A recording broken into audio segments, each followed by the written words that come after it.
Ciao amiche ed amici e bentornati nel mio canale. Quest'oggi parleremo di impasto a mano. Ma prima di cominciare ricordatevi di lasciarmi un bel like, di commentare e di iscrivervi al canale e premere sulla campana per ricevere le notifiche. In molti commenti ai miei precedenti video mi è stato chiesto di provare a fare un impasto a mano, poiché non tutti posseggono una planetaria. Una nota importante: i passaggi che trovate in questo video sono validi per ogni tipo di impasto e per ogni tipo di idratazione, mentre invece la ricetta si riferisce ad un impasto al 67% di idratazione, quindi abbastanza idratato, per 24 ore di lievitazione fuori dal frigo a temperatura ambiente di circa 23 gradi, per 6 panetti da 300 grammi l'uno. Avrete quindi bisogno di 368 grammi di farina molto forte con almeno 13 grammi di proteine, quindi il 30% sul totale, e 683 grammi di farina forte con 12 grammi di proteine o leggermente inferiori, per un totale di 1051 grammi di farina. Per quanto riguarda invece il lievito, vi serviranno 0,43 grammi di lievito fresco, cioè meno di un grammo, o alternativamente 43 grammi di lievito madre, o alternativamente 0,14 grammi di lievito secco.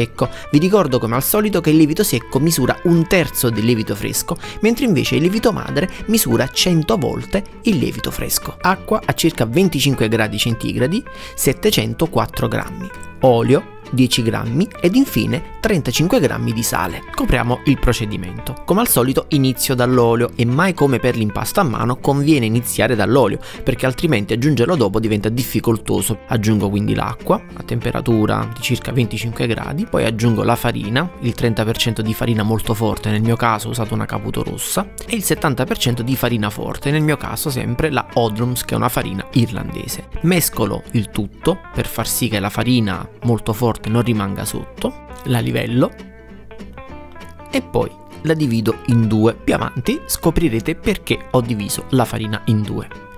Peso il sale, 35 grammi, ed infine peso anche il lievito, che andrà messo direttamente nella ciotola con l'acqua. Nel mio caso ho utilizzato del lievito madre, lo preferisco perché per me è più semplice da pesare. Comincio così a mescolare il lievito e l'acqua. Faccio bene attenzione che il lievito si sciolga bene, lo spalmo, lo schiaccio, fino a quando l'acqua non cambia colore e non rimane più alcun residuo di lievito madre.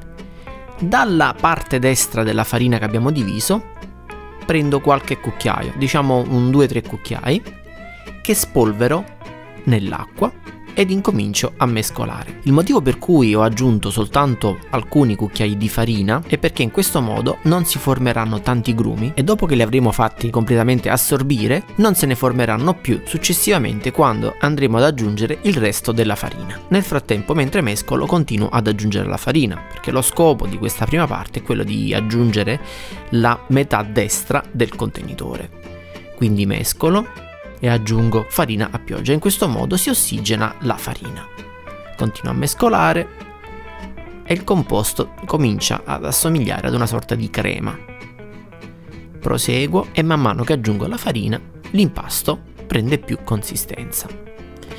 In pratica questa fase è di fondamentale importanza perché è qui che il glutine comincia a formarsi, o meglio, è a questo punto che la glutenina e la gliadina, che sono le due proteine alla base del glutine, cominciano a combinarsi. Quando il composto raggiunge questo tipo di consistenza, significa che potete andare avanti. Avete visto le bollicine? Questo è un buon segno. Ho messo la sveglia poi su 6 minuti perché questa fase durerà all'incirca 6 minuti e non 12 come facevamo con la planetaria. Proseguo a mescolare senza necessariamente effettuare un movimento circolare.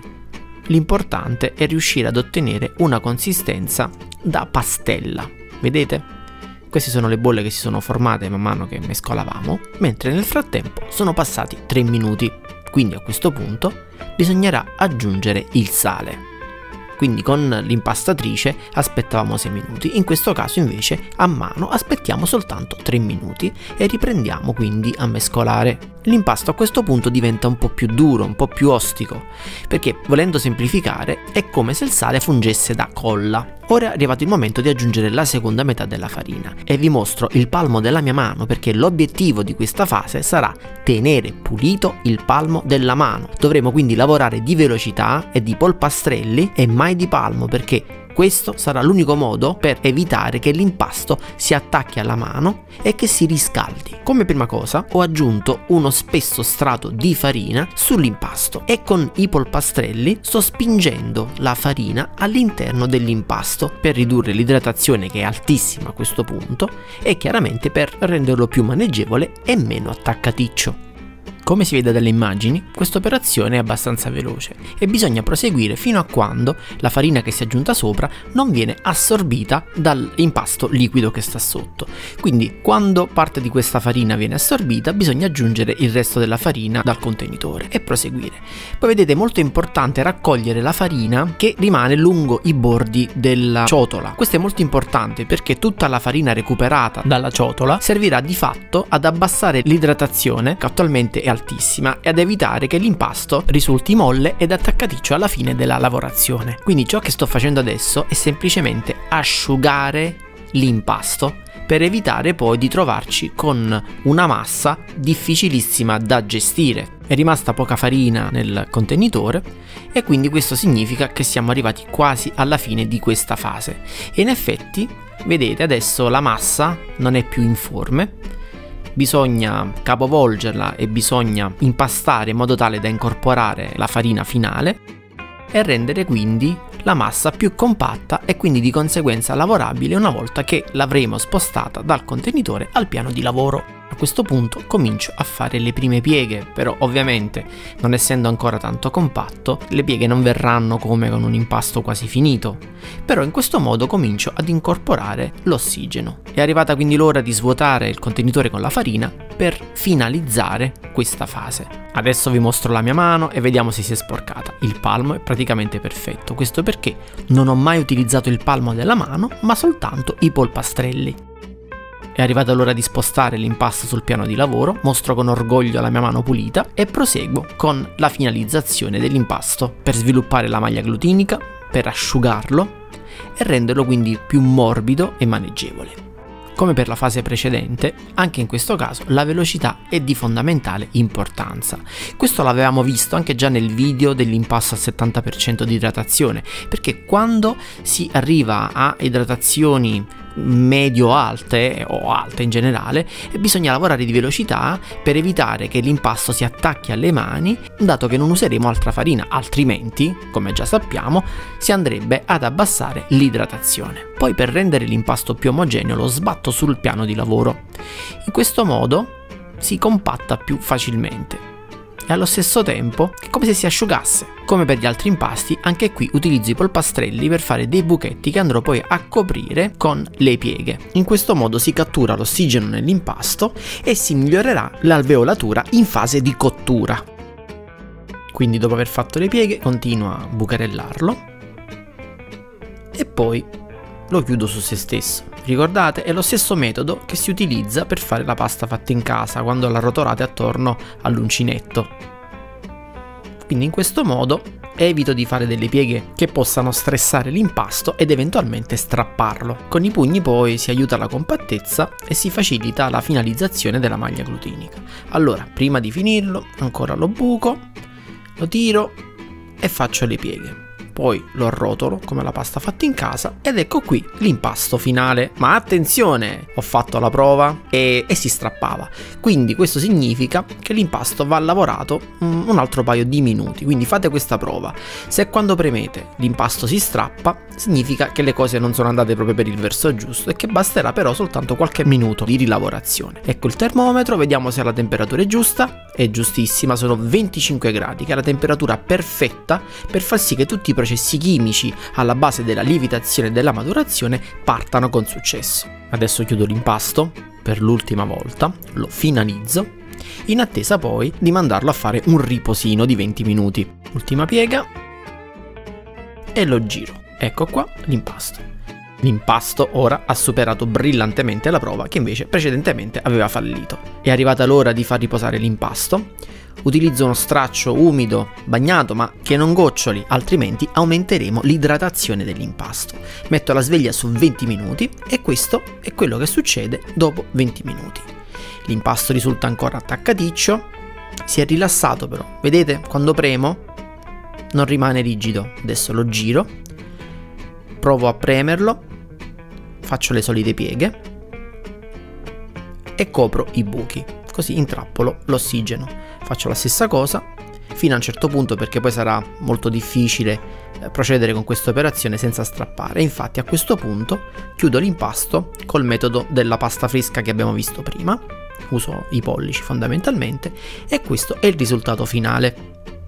Ma in realtà il metodo prevede un altro riposo da 10 minuti e questo è ciò che accade dopo i 10 minuti. L'impasto è molto più liscio di prima, lo giro, faccio i soliti buchi, le pieghe, li copro,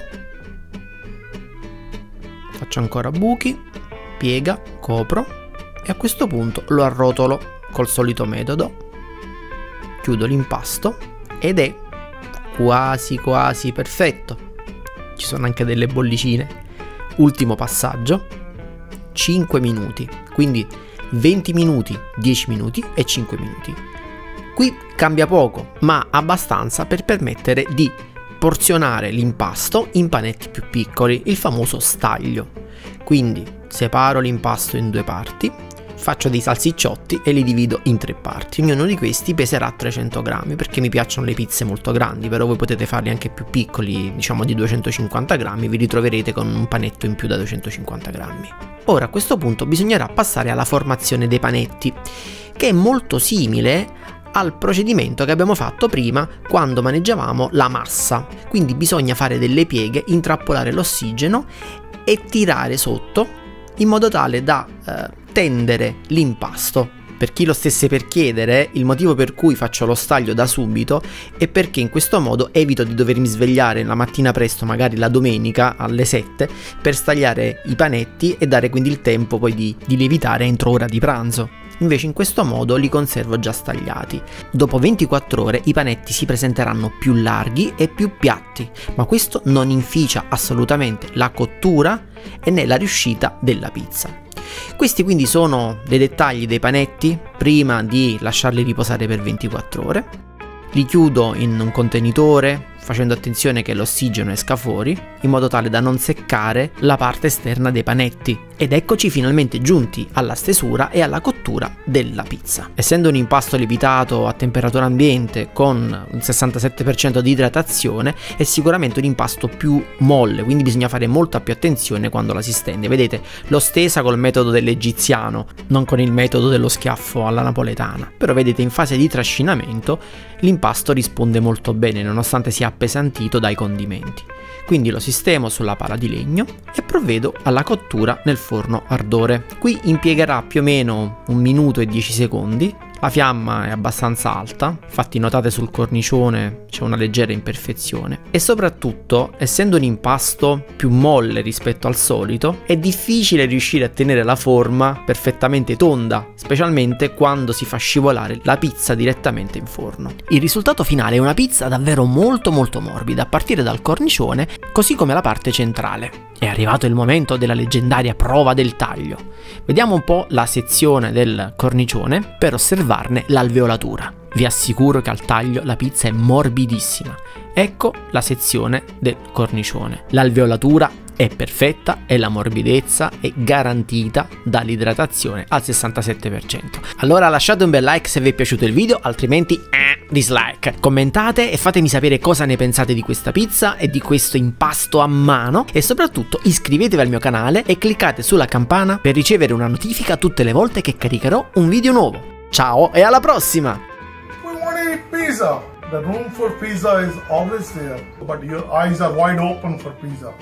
Ehi, dove andate? Stavo scherzando. Allora, mettete un like per farmi fare altri video, mi lasciate un bel commento, vi iscrivete al mio canale e cliccate sulla campana per le notifiche. Poi vi iscrivete al mio corso di pizza su Udemy, il link lo trovate nella descrizione, è in inglese. Poi mi seguite su Instagram come Gigio Pizza, su Facebook come Impasto in Fuga, e qualunque pizza pubblichiate ricordate di usare l'hashtag Gigio Pizza. Ciao e alla prossima!